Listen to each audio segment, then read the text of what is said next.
Un morto e 3 feriti. È pesantissimo il bilancio di un incidente stradale avvenuto la notte scorsa in via Fausta, lungo la Jesolana, Lugugnana di Portogruaro.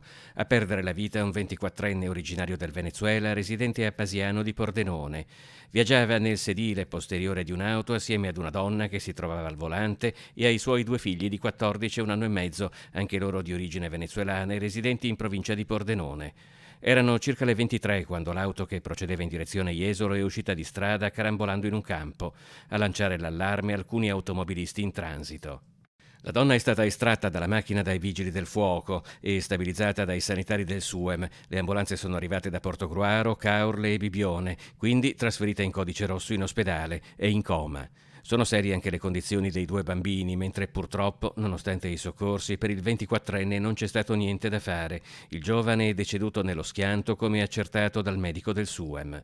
I carabinieri hanno chiuso la strada durante i soccorsi e poi eseguito i rilievi dell'incidente. Le operazioni di soccorso dei vigili del fuoco sono terminate dopo circa 4 ore.